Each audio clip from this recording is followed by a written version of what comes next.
Hello and welcome to the May 2026 update to NovaCVS. NovaCVS is a product that we are building to help with licensing and commissioning of new nuclear power plants. Basically, the idea is that the paperwork that is required and the time that is required to process applications is way too long and takes too much time and too much expenses. And what you'll see with NovaCVS is an attempt to speed up the regulatory processes.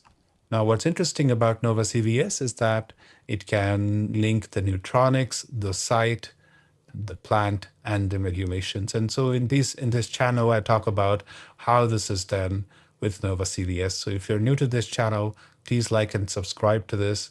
I talk about the regulatory processes and the challenge of too much documentation and processing that in as far as licensing and design is concerned for new nuclear power plants. For this month, we are going to talk a little bit about this paperwork challenge that I discussed. As I said to you, there is too much paperwork being generated for licensing activities, and the submissions have to be processed. So this is a challenge for both regulatory engineers. It is a challenge for the consultants who are working with the licensing or pre-licensing activities. And of course, it's also a challenge for regulators as well. So dealing with this massive mountain of papers is something that we're going to talk about. So let's begin. Here is NovaCVS, so you can refer to the previous, let's say, videos about sort of different aspects of it. As I said to you, we link the neutronics, the site, the plant, and the regulation. In today's video, I'm going to talk to you a little bit about the latest with as far as the regulations side of it, things are concerned. And as in other videos, I will talk about the other aspects of it. So in NovaCVS, we have this regulatory comparison section here. What you're seeing here is basically a set of regulations that have been ingested in an LLM, and then you can do interesting things. So now regulations for siting of nuclear power plants are, let's say, public. There are IAEA standards for it. Every country has some documentation around it. What we have done here is basically ingested some of the documentation in these 4 jurisdictions. And the goal is to help you as a regulatory engineer or a consultant who is working in this field to sort of navigate these documents. So sometimes people understand these documents very well, and sometimes you have to have, let's say, some kind of a ramp up to understand these issues. So let's take a look at this. So here I have, for example, ingested 4 types of documents. So let me just sort of say IAEA and the UK ONR. So the citing regulations have been ingested. And I can ask the question like, what is the role of local planning authorities, let's say? Once I do that, NovaCVS will fire off a query to the backend. It will conduct an analysis and display some results. One of the things that is common in other tools is that there is this chatbot interface, and I'm trying to avoid the chatbot interface because this sort of has this connotation of that you're querying a document or talking to a document. But instead, this is a more interesting, let's say, view that you will see in this case. So for example, I asked the question, what is the role of local planning authorities? And it basically had this, let's say, 2 jurisdictions, and you can have many others. But here it says basically at the site survey stage, local government provide information. That's from the IAEA documents. You can see basically the text, and from an ONR point of view, this is the text for it. Now, in this way, we can sort of have the exact specification for where this text came from.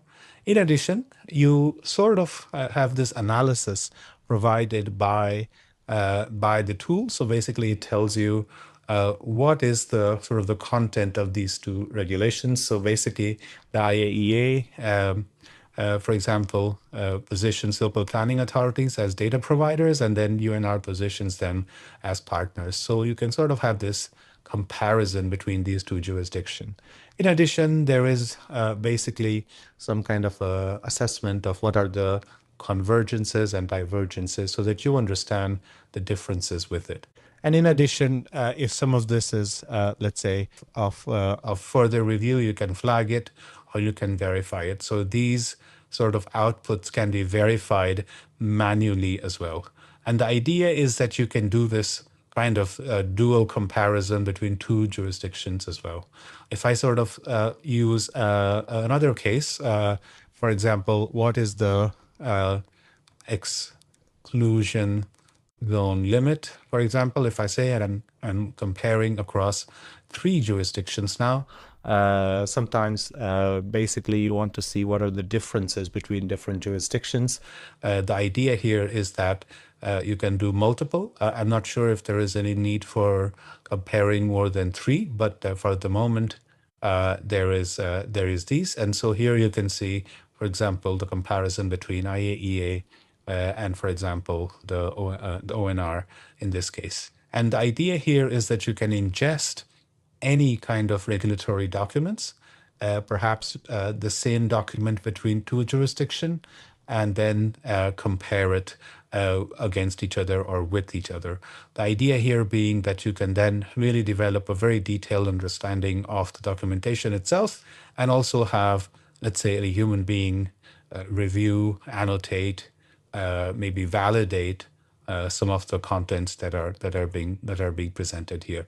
And as we sort of move forward, what we're trying to focus on is the site selection piece. So these documents have, for example, the site selection kind of aspect to it, but you can imagine doing this for any kind of submissions. For example, you have existing documents that you have submitted in one jurisdiction, and you want to submit an application in the other jurisdiction.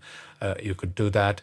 For example, if you have a multilingual, let's say, sort of a situation where the documents have to be sent in a local language, and so you can then check for divergences and convergences as well.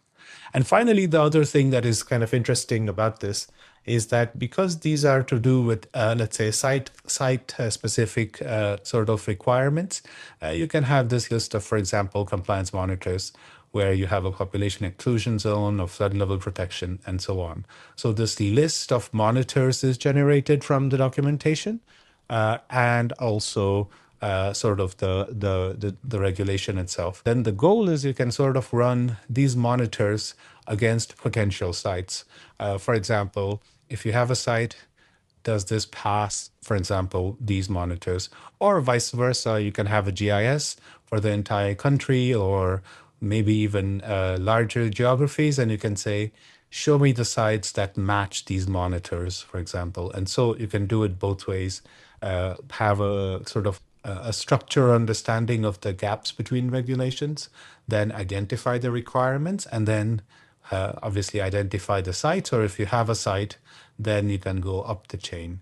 So in this video, I have showed you how you can go from site to the plant or the requirements, and then the regulation as well. And this, at the moment, the focus is on site selection, but you can imagine this for any kind of pre-licensing activity. You can imagine, for example, filling out a template and generating PDFs, which I'm going to show you the next time, where we can sort of assess how the site looks like for these compliance monitors. So I hope that this was interesting and useful. As I said, the work is focused on from a neutronics level through a project called Process Forge, which I'll talk to you about down the line. Then you have the sites, then you have the requirements and the plant, and then you have the regulation. And the idea is to link all of these. And as I said, we are using sites as a way to begin this, but you can use this for any kind of pre-licensing domain or activity that is of use. With this, I conclude this month's video. We will see you back in next month with a new update and new things as far as NovaCVS is concerned. Thank you again.